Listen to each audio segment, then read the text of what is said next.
COARCS is a research lab at RISD.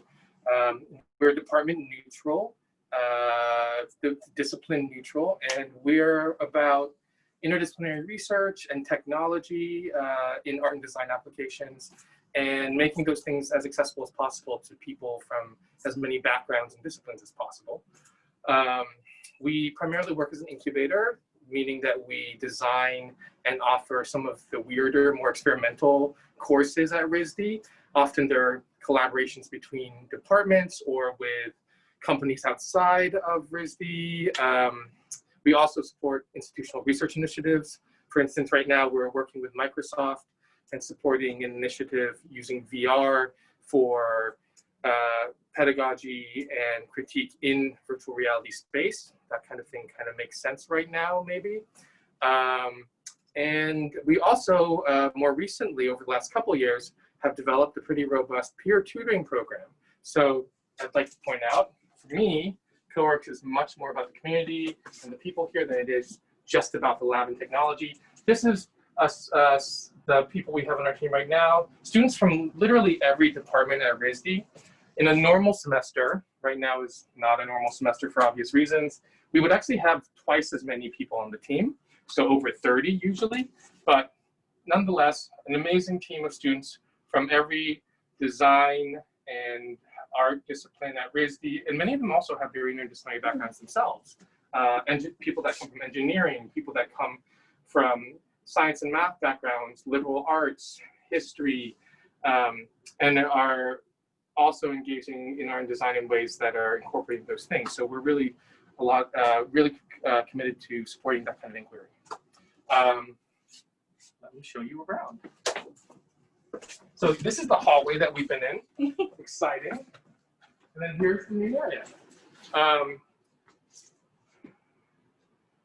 These tables obviously are work tables and can be put together for when we have a class in the space, pulled apart for working groups, etc. I'm going to talk a little bit about the technologies we have here.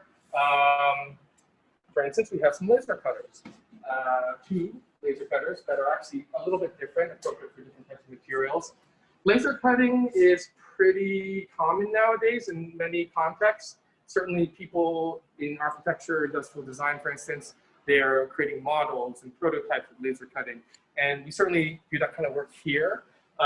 But like I mentioned earlier, we are trying to make these technologies more accessible to people from backgrounds that maybe laser cutting or other technologies are not as traditional, and also figure out ways to kind of hack and combine technologies in new ways. So on one end of the spectrum, you know, we might have architecture students, a landscape architecture student who's laser cutting to kind of produce topographies with layers, or, you know, this is pretty typical, kerf joinery and laser cutting things that fit together in certain ways to create prototypes and objects. But you might also get someone laser engraving plaster to create molds for tile pattern reproduction. For instance, this is kind of maybe an example of a result of that. You might have graphic design students who are interested in applying their designs to materials other than paper. This was, I think, just a test swatch by a printmaking student thinking about working with mirror and laser engraving it as printmaking. We've had certainly textiles and apparel students making their own fabrics, laces, laser cutting kombucha SCOBY to make a vegan leather lace on the laser cutter. So these are things that maybe are a little bit outside of what you would typically expect for technologies like this. Everything has a nice charred smell over here as well. Yes. Like a campfire. When you shoot lasers at things, they catch on fire sometimes. Yeah, that's just part of the game. This is our command center. We have like a minority report screen with various tabs and things. At the moment, we don't have our VR studio, or we typically have a VR artificial intelligence studio, but at this moment, it's in transition. But I did want to point out this little example here. So this is a swatch of fabric, and you might see that it looks a little crazy, the pattern. And I love the story behind this pattern. This was a collaboration between a former textiles and painting student, both kind of disciplines you might not associate with AI or machine learning. And they were working with a faculty member to train a neural net on images of acrylic nail art. So I don't know if you all are familiar, but there are these competitions of crazy acrylic nails that are like sculptural in themselves. So they fed this neural net thousands of images from Google of nail art, and then told it to create patterns based on those aesthetics. And then the AI was able to create, this is one just quick example of that, these crazy patterns, which then they printed fabrics of, and they created a whole fashion line out of it. So this is like, I think, a really good example of how people are engaging with technologies, again, maybe from disciplines that you might not expect.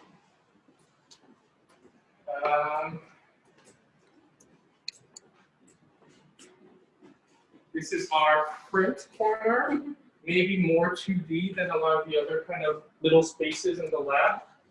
We have a large format printer over there. It's basically just a big inkjet, and it feeds rolls of material or sheet material. However, just like a lot of the things here, we allow for kind of hacking and experimental applications. For instance, I had a student who collected cat hair for a long time and then made paper out of it, and then really wanted to print on it. And they would not let her print on it in the high-end and nice printers in our print centers on campus for good reason. And we were like, sure, why not? Try it here. And it worked, I think, kind of. And we were maybe picking some cat hair out of the print head for a while. But, you know, that's just one of the hazards of a space like this.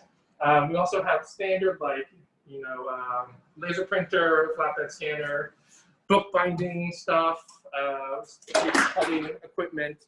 And then this piece of equipment here is hugely popular. It's called a UV printer, and it can print full high-resolution color on most solid materials and on objects to a certain extent. So I'll show you some quick examples here. This is someone who printed, I guess, a screenshot of Instagram, a drag queen, I think, on plywood. And here is someone vacuum forming a UV printed face. This was a test swatch, I think by a digital media grad a few years ago, for a much larger bench piece. So they UV printed, they wanted to see what it would look like to do gradients and to print this kind of gloss clear layer. And then our machine is not capable of doing like furniture scale, but we know some service providers that are. So after doing some prototypes here, she was able to scale up to large scale furniture that have these amazing gradients on the planes of the furniture. So that gloss layer is printed in the UV printer? Yes, so this printer can print full CMYK as well as gloss and opaque white. And then by layering those things in different ways, you can get actually really interesting effects. This is a quick example of someone printing on plexiglass. And this is also printing on plexiglass. And unfortunately, I don't have all the layers, but this was a grad student at RISD, an MFA grad student, who was printing cross sections of like CAT scans and scans of internal organs. And they would stack up into these essentially static holograms, three-dimensional representations of these scans kind of floating in the acrylic. And then she actually ended up going to medical school at Johns Hopkins after doing an MFA. So, you know, tell your parents, I could be a doctor after art school. So let's see, what else can I show you? Well, we have a pen and knife plotter, vinyl cutter. Those are pretty standard types of tools, but again, people are hacking these things in interesting ways. So like a pen and knife plotter, you typically put in a drawing implement or a cutting implement, and it follows a very precise pattern that you've designed. And of course, we do that kind of work, but people have also done things like, oh, I want to see what it would look like if I did Chinese brush painting with pen and knife plotter. Or I want to see, I had a painting student who was putting in burning sticks of incense and then having the ash fall precisely on the vector path. And then that ended up being a layer in the work they were doing. Little craft vinyl cutter, but you know, it's very helpful for your wall text when you have an exhibition. It's great for making decals, adhesive stencils, things like that.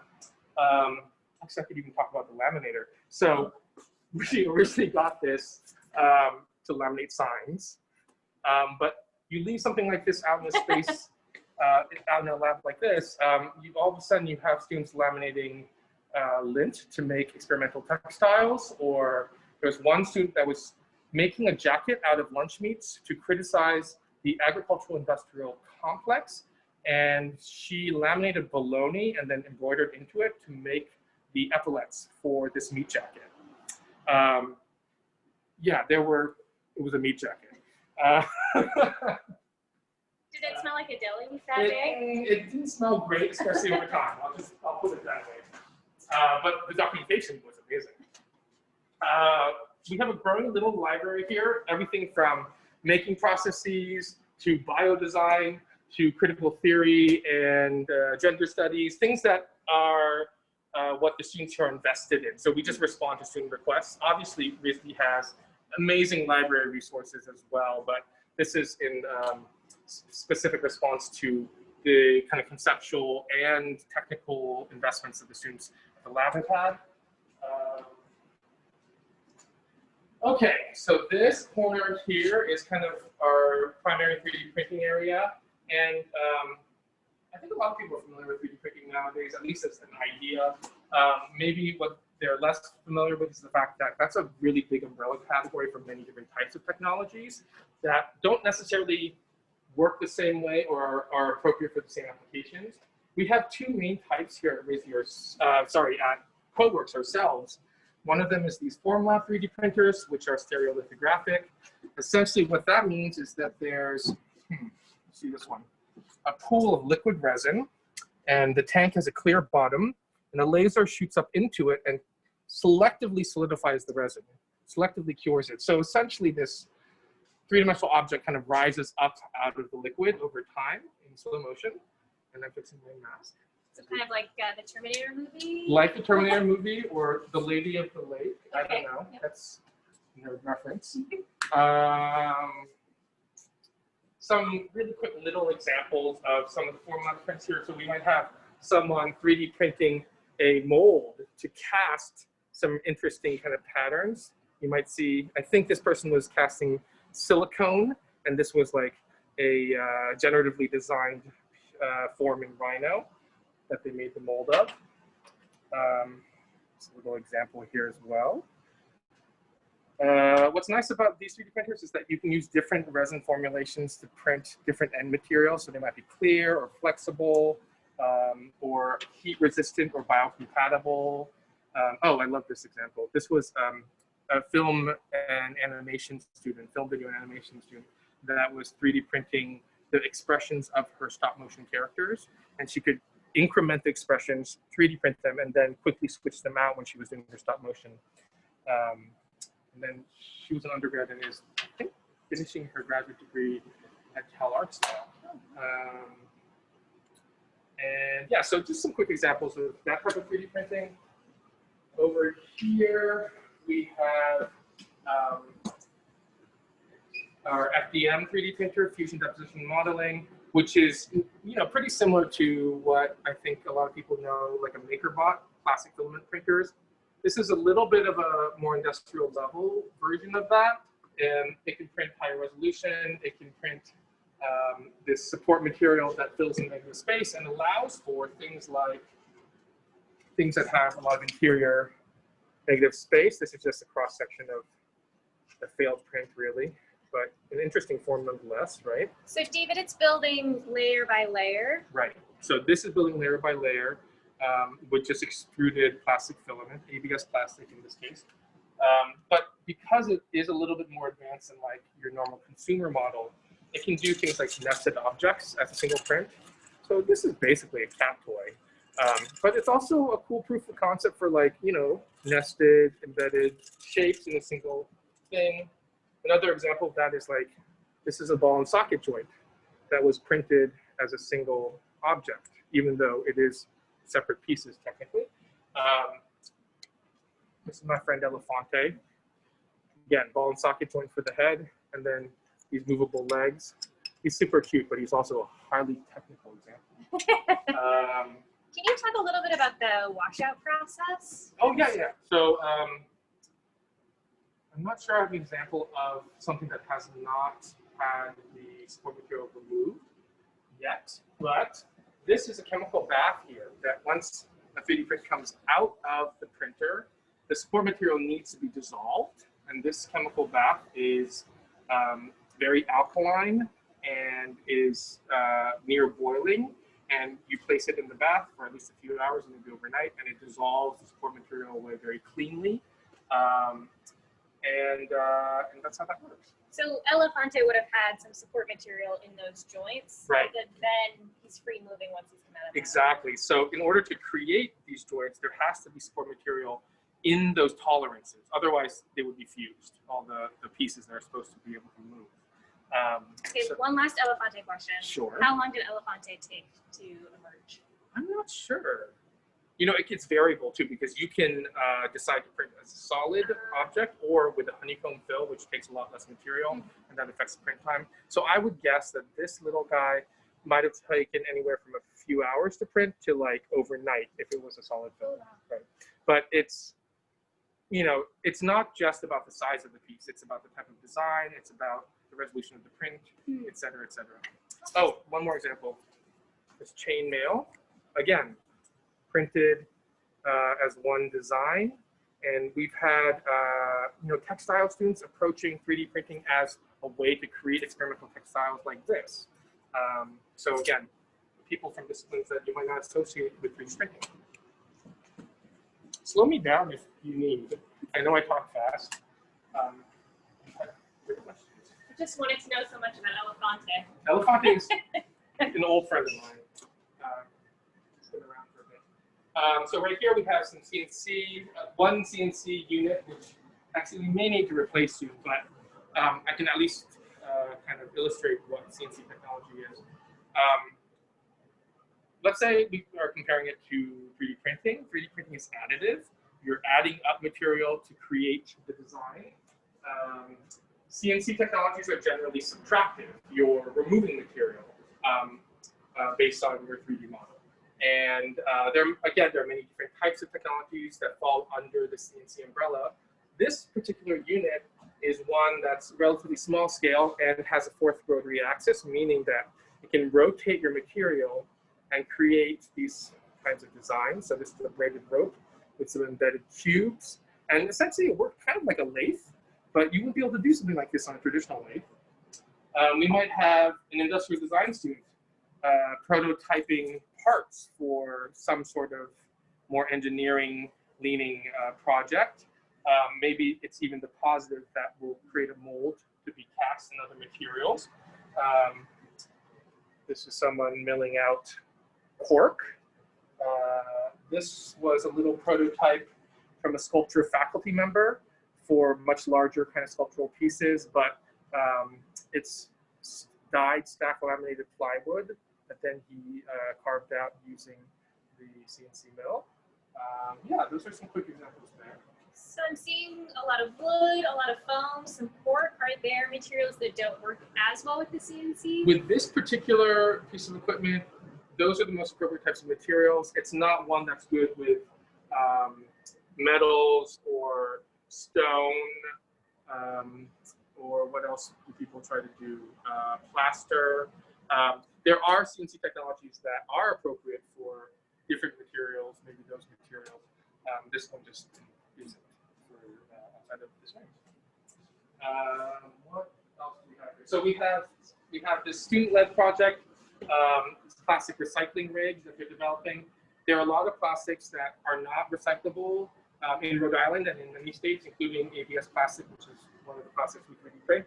So maybe we can figure out how to recycle it ourselves. So grind it down, melt it, create an extrusion for other purposes. Over here, we have our electronics physical computing bench. So we often have students that are interested in physical computing and coding, or maybe even come from an engineering or computer science background. And so they can make their own circuit boards, they can solder up their own wiring. Maybe they're using microprocessors like Arduino and Raspberry Pi to create robotic installations or pieces, responsive sensors, things like that. Here we have a couple knitting machines. And if you are wanting to learn traditional machine knitting, the textiles department has amazing courses and a lot more equipment than we do for that purpose. Our machines have been used more for kind of experimental applications and for hacking. So maybe using fibers that traditionally you wouldn't, that wouldn't be sanctioned for this kind of application, and seeing if you can get it to work. Or I had a student hacking one of these machines with an Arduino microprocessor to make it into a musical instrument. So I think that's pretty interesting. Yeah, what else? We got our vacuum forming corner. We have more of an industrial vacuum former here, like, you know, a little bit approaching industrial scale, and a cute little desktop vacuum former here. And for those of you who are not familiar with vacuum forming as a process, essentially you're taking a sheet of plastic, heating it so that it becomes malleable, and then using vacuum suction to suck it around a positive form so that you can make a shell replica. So for instance, this is a shell replica of a torso that was milled out, actually, out of wood. Or this is someone just playing around and vacuum forming their shoe, which is, I think, actually kind of funny. But people have also kind of hacked this machine to do things that aren't exactly about making molds or shell replicas of things, but this is like someone like treating it as a sculptural tool and melting plastic that has been UV printed on. I've had people make weird laminates and kind of experimental textiles with the vacuum former. Yeah, but also the traditional stuff, like vacuum formers are very typically used for mold making. So you vacuum form something and you then can use the form to cast in materials like silicone, concrete, plaster, alginate, really anything that you would typically use for casting. I've even had students make plastic mold, chocolate molds. There was this one student who I saw vacuum forming like juniper branches and things like that, and they made these really kind of lovely molds. And I was like, I asked him, like, oh, what class is that for? What's the project? And he goes, oh, I'm making chocolates for my girlfriend. Super cute. So David, with something like the vacuum former, would I come in and say, okay, I have this project, can I buy the plastic material from you?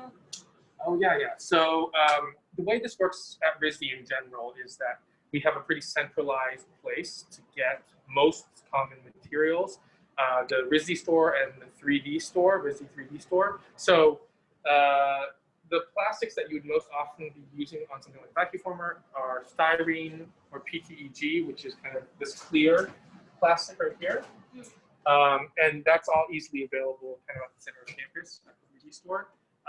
Students in most making space at RISD would supply their own materials. Maybe there is funding because it's a class, or you're getting money for the materials fund if you need that kind of support. There are some examples here where we supply the materials because it's proprietary for that piece of equipment. Over here, kind of, we have our messy work areas. People do mold making, casting here, maybe. This is the start of, we have this carpet tufting gun, which basically shoots yarn into fabric and makes carpet very rapidly. This is just the start of someone practicing. I think maybe the back gives you a better idea of what's happening. But if you can imagine, we've had students essentially treating carpet as painting and painting large pieces with yarn using this tufting gun, which is How cool. not out at the moment. That sounds also very loud. It is pretty loud. There are louder things here, I'll have to say, but yeah, it's not the most quiet piece of equipment. We have more student-led kind of projects. We've had some grad students that used open source plans to create these ceramic 3D printers. And essentially what they do is using compressed air, they extrude clay and follow a fairly precise kind of tool path to create the designs. So I guess one quick example I can show is something like this. So on one end it's round, and then on the other end it's this 7-pointed star, I think. But you know, molding something by hand with this kind of precision is maybe difficult or impossible, which is not to say that we're presenting any of these things as a replacement for traditional methodologies for making. I strongly believe that that is not a good way to approach kind of new technologies, emerging technologies. I think that they are different tools that allow for more options, and that they should really be integrated and support traditional strategies as well. That piece is so thin too. I can't quite imagine figuring that out by hand. Exactly. Yeah. So, anyways, these are the sewing 3D printers. Again, it's from the student-led. David, can I pull you back over here? Oh yeah, sure. Well, this is just a documentation area. So we have. David, I want the Sears Portrait Studio experience. So you can get your portrait taken for your prom right here. Well, actually, if you're at RISD, it's not prom. It's What's the artist ball? Artist ball. Yeah, that. When you come to RISD for the artist ball around Halloween, you will make your own Halloween costume. That's tradition. And as you might imagine, at an art and design school, some of y'all go all out. So that is a spectacle, a really fun one. So anyways, we have a little documentation area and a fairly decent lighting kit, because this is very important. If you go to art and design school, document your work. High quality documentation all the time. Otherwise, you don't have anything to show for down the line a few years later. Okay. Thank you. I am Yes. 10 years out of school, and it took me 10 years Oh to my figure gosh, that out. I'm still learning that lesson. I'll be quite honest. Makes a huge difference if you can sell it. Okay, so what do we have here? We have our digital embroidery machine. This is kind of an industrial level digital embroidery machine. And here, I don't know what's going on here, but someone's playing around. These are probably just training samples, people like learning how to use the machine right here. But they're embroidering and they're doing applique on the machine. I can show a couple more test things here. This is someone, cute little underwear applique. You know, badass flames for your motorcycle jacket. Oh, this is, yes, the koi. So this is kind of a lovely design. We also have people that are hacking the machine for non-standard applications, like I want to construct webbing in a certain way. Oh, instead of sewing it by hand, can I actually make a jig and situation and embroider it together? Non-standard materials as well. And then actually, my favorite example, I have a lab manager, Brent Trusowitz, who was able to hack the machine to make this shoe. So this was embroidered flat. All the functional kind of structural stitching, all the decorative stitching, the quilting, the application of the Velcro was all embroidered together. And then after cutting it out of the frame, I think it just took one main seam and the application of this kind of bottom piece to have it all fold up into the shoe. So again, I think a pretty good example of hacking things, approaching things in a more experimental way. And then over here we have our sewing area and this nice ironing table where I've literally caught students taking naps. I have not done that yet, but maybe I've been tempted. We have some industrial level sewing machines.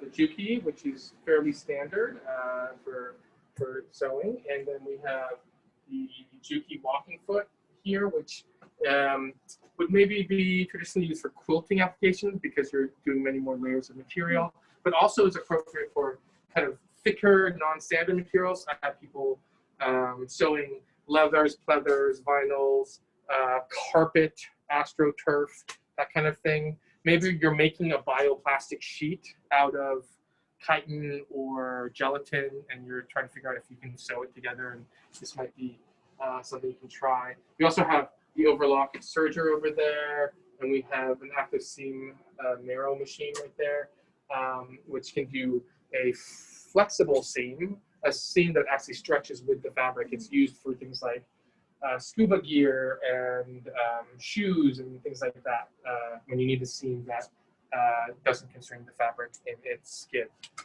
Yeah. So David, if I bring AstroTurf in, what is maintenance like on these machines? Because I can only imagine, you know, that machine wasn't initially created to sew through AstroTurf. Well, maintenance is an issue, especially since we try to allow for and encourage these more experimental, out-of-the-box ways of working. I have an amazing lab manager. I mentioned Bryn earlier, who really takes care of most of that. I'm really fortunate in that regard. And really, you know, we've done this tour, but you might have gotten a sense that this isn't a huge space. This is not like a big all-campus shop or service provider model. This is more for like supporting specific courses and inquiry and having a more intimate experience, hopefully. But I think what is, because it is that smaller scale, we're able to kind of keep up with that kind of maintenance issue. There is some aspiration in the institution to take this model and expand it and maybe have different nodes across campus. And certainly there are other kind of co-working type spaces at RISD. Great. Yeah.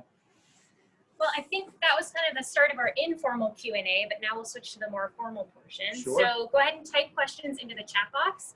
And David and I are going to get situated by our computers and we'll answer some questions. Okay, so stay with us while we transition.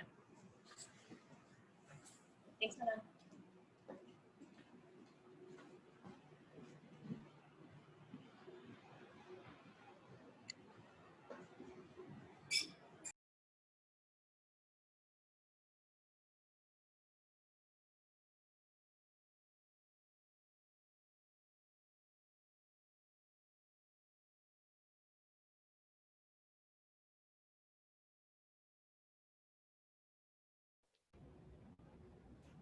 Hi, everyone. I'm coming to you from David's office. David, thank you for letting me borrow your office.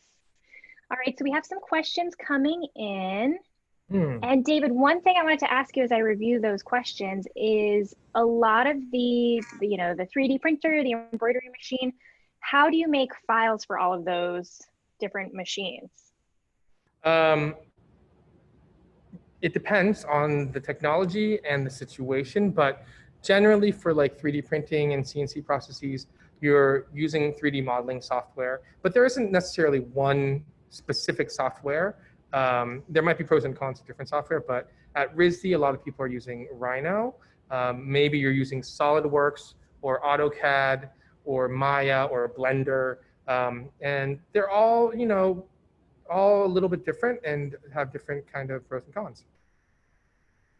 And are there, I know you mentioned the peer mentorship program, are there folks who are better at some programs versus others? So I know when I come into this space, I can ask for help. Okay. Definitely. This, I think that's just par for the course when it comes to trying to be as interdisciplinary and as inclusive as possible, which is why we have, as I pointed out at the beginning, a very kind of diverse and broad array of peer tutors and grad student instructors here.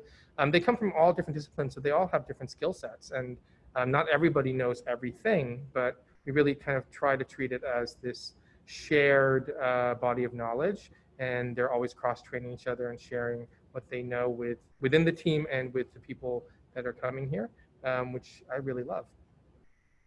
Great. Okay, so another question that we have, what classes do you have to take to have easy access to co-works, especially for someone who might be a freshman? So I think as a freshman, to be honest, you'll probably be a little occupied with your foundation year requirements. It's, I don't want to say brutal, but it is a lot and demanding. I think most freshmen really love the challenge, but you're going to be focused on that your first year. And by the way, as a freshman, you do have the support of a foundation year makerspace, which doesn't quite have the range that we do, but is a good introduction to some of these kinds of digital processes. But then as you matriculate up, starting your sophomore year on, you probably will look at the interdisciplinary category in the course catalog, and you'll see all the co-works courses are generally listed there, and the course description will say it's a co-work supported course. Yeah, hopefully that makes sense. Great. And the second question that I have is kind of similar. So at what stage in the RISD class sequence can students get access to the lab? And is it associated with particular courses, or can students just come in and get training? I think you mentioned the FAV student who was working on that very specific time-lapse project. So is it kind of an independent study situation, or how does that work? Right. So, well, this semester things are a little bit more constrained because obviously because of COVID. So we have to mediate things in a more careful way. But typically, yes, we are primarily for those specific courses. However, we work pretty hard to make things, any extra capacity, accessible to anybody at RISD who has interest. So that's where the peer tutoring program comes in. Anybody can book time with our peer tutors. Maybe it's to get trained on equipment here, or maybe get help with a specific type of software, especially maybe software or tools that you don't have easy access to within your home department. And in addition to like getting that kind of technical help, our peer tutors are really great at helping conceptually, or developing a project idea you have, or really kind of thinking through how to approach something in an interdisciplinary way and incorporate something from another area that you're trying to get introduced to. Great. So this is similar in line to what you were just talking about. How many students are allowed at one time? How many students are allowed? Well, right now, because of max occupancy requirements, our lab max occupancy is 8, which is very small, admittedly. But in a normal semester, I don't think we've ever tried to cap it. When there's a class in the space, maybe it needs to be dedicated to the course. But during general, open hours, I think we've had well over 50 students in the space at one time, which is a little crazy. But everyone seems to be friendly about it. They figure out how to negotiate the space and accommodate each other and share the equipment. I think that's also such a great skill to develop, is how to work in a communal shop and be able to communicate with the other people who are sharing the resources, because it really is meant to be accessed by everyone. Mm-hmm. Okay, a question about the labs. Are the materials very expensive? Meaning, does it limit use to those who can afford it? That's, I think, a very important question. That's the ethos we have here, is that we want to make things as accessible as possible. So none of the equipment, we don't charge for use of equipment. The things where there may be a cost is consumption of like proprietary materials, like resin for the resin 3D printers.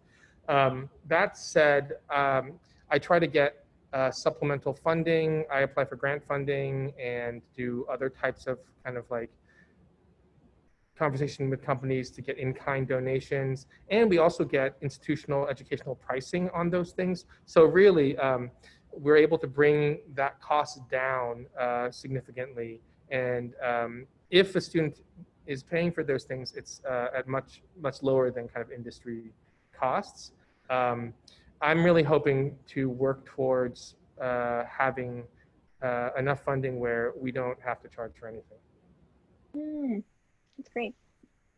Let's see, when was CoWorks first created or implemented? Well, I started CoWorks at the end of 2014. I was brought on during the end of the year, during the winter. So I guess that's 6, coming up on 7 years. Yeah, so that kind of, that sounds like a long time to me now. But also, in terms of institutional timescales, we're still pretty new. And we were initially started with some grant funding, the Alvin Trust. And it was kind of seen as a pilot to see if this idea of a department-neutral, interdisciplinary space and program could mesh well with what RISD is traditionally seen as strong as, which is like the deep dive into the traditions of a discipline, which obviously is strength and what a lot of people would want to come to RISD for. But I think a lot of us also realize that that can coexist with this more bridging and interdisciplinary approach to things, and that they can strengthen each other. Great. David, I want to ask you to talk more about the idea of being department neutral and interdisciplinary, and sort of what you see the difference between those two terms is. Well, I think department neutral means that we try to be, at least my definition of it is that we work really hard to be equally accessible to students and faculty from all departments at RISD, and that we are trying to make technologies and processes as accessible as possible, regardless of what discipline you come from.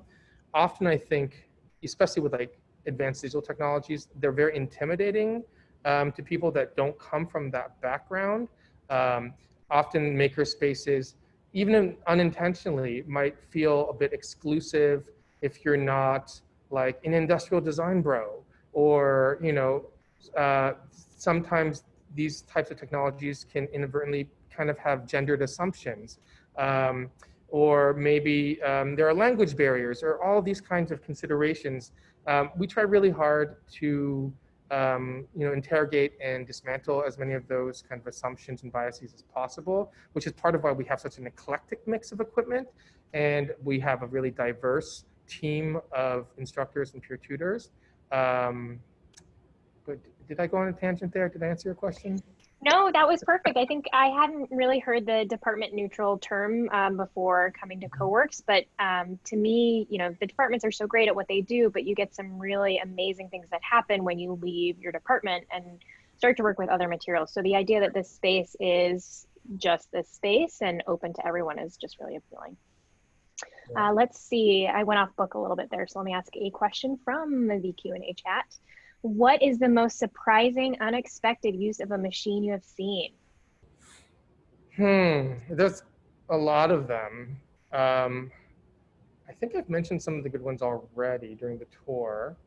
That meat jacket was pretty great. Had students kind of designing their own universes in VR, and I think the most interesting and compelling kind of VR spaces were done by students that come from painting, that come from sculpture, that come from disciplines that, again, you might not automatically jump to when thinking about virtual reality. We've had students that, some great apparel projects where students were laser cutting their own sequins and appliques and creating their own experimental textiles, combining different processes here, and then doing whole like fashion lines out of them, which was so great to see. And I'm not an apparel person myself, so the idea of constructing apparel would be is definitely beyond me. But to see that happen with digital fabrication tools, and obviously utilizing the sewing equipment here as well, but to see that combination was really exciting. Also, what was printed on the cat hair paper? I don't remember. I think it was abstract. I don't think it was like, a representational or photo type of situation. Yeah, that was. I was hoping it would be cats on cats, but not. Cats on cats. Let's see. How are students trained to use machines that they may not be familiar with? Well, there are two main avenues for that. One, it might be part of a course that you're in that is supported by the lab, or you would train on things through the peer tutoring program if it's outside of the course structure. So what the peer tutoring program allows is for us to make these equipments and training times available in a way that is structured and meshes around the courses that we have. Great. David, you mentioned earlier some different research partnerships. Can you talk more about the types of research initiatives that are happening at CoWorks? Right. So I should clarify, it's not specific to CoWorks. CoWorks is a lab and incubator under this larger research umbrella at RISD. So There's an associate provost office of research and strategic partnerships. My boss is the associate provost. Her name is Sarah Cunningham, and she, along with some of the other directors under her, including myself, we support research and strategic partnerships, which are cross-institutional or corporate collaborations at RISD. So to give examples of that, I guess, was part of the question, maybe? Yes, or, you know, I think you had mentioned pulling in some other funding for a specific project, just examples of those relationships. So working with Sarah and the other directors, we might, like, for instance, I mentioned earlier that we are getting support from Microsoft this year in terms of VR technology, and working with people that are in the Microsoft company to develop kind of strategies in VR that make sense for art and design education. One of the people on the VR Microsoft team, actually, she did her MFA at RISD after doing her computer science degree. I forget what school, but is a friend and colleague of mine. And I didn't even realize she was on the Microsoft team until, like, we all met on Zoom. I was like, oh my God, Evelyn, you're, oh hey. So, like, you know, it's not just that we're collaborating with Microsoft, but, you know, there was already crossover with the institution that way. Other examples of that type of thing might be, well, this is not something I'm directly involved with, but is part of the research office. There's the Complexity Lab, which is more of a think tank, not a physical lab, that is working with Infosys on kind of like large world issues like sustainable systems and kind of epidemiology and things like that, but from a design perspective, design systems perspective. We worked with Harvard Engineering. That was actually one of our inaugural courses back in 2014, 2015. There's a collaboration between the glass department here at RISD with the engineering department at Harvard, and we had this large 5-axis robotic arm that was donated by the engineering department, and they were figuring out how to hack the arm to be able to 3D print molten glass. So that was really interesting, and I'm not really a glass person. And even, I do have a science background. I used to be a cancer and genetics research scientist before I did my MFA at RISD. But I'm not an engineer in that sense. So working with and seeing people work with robotic arms that were like as tall as a person was really interesting and really exciting. That's a good segue to another question. What are some examples of co-works courses? Well, actually, there's a page on the website that lists most of the courses we've had. So if you want to see those, I would suggest you go there. But I don't think there are real descriptions of those past courses. So maybe I'll try to highlight a few right now. And I'm pulling up the web page so that I can remind myself. Great, and we'll put that info into the chat box as well, which I think people are taking a look at. Sure. We have time for a few more questions if folks want to hop into that Q&A window. Sure. I definitely have more questions. Happy to answer more questions. Did you want me to try to describe some of the courses now that I have that? Yeah, if you just want to pick one or two, or even if you just want to post a link up. I think folks were just kind of curious what the possible offerings are, because the space is so vast and what it can do. I'm pasting the link right now. And then, like, one of my favorite examples recently was Playing with Purpose, Toys for Social Justice. That was taught by an industrial design faculty member who also worked at Hasbro for a number of years. And she wanted to use our technologies as part of her class to prototype toys that were socially conscious and were kind of in support of those conversations. What else can I highlight? Well, that class also piggybacks on our tour of the Nature Lab yesterday, as Jen was talking about designing within a system. And with social justice, understanding that we're not just designing a piece of something, we're designing something that is meant to be part of a larger system and change the way we interact. Definitely. Which I think is such a great way to think about, you know, especially toys, which are something that a lot of people don't think twice about. 100% agreed. All right, let's see. Is peer mentoring open to freshmen?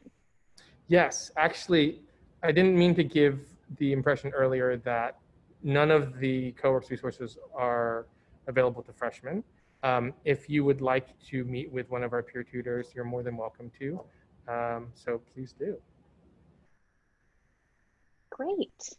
Okay, let's see. A question on the other side of that, how do students apply to be on the CoWorks team? There is a link page on the website. So check that out. There are job descriptions articulating what we're looking for.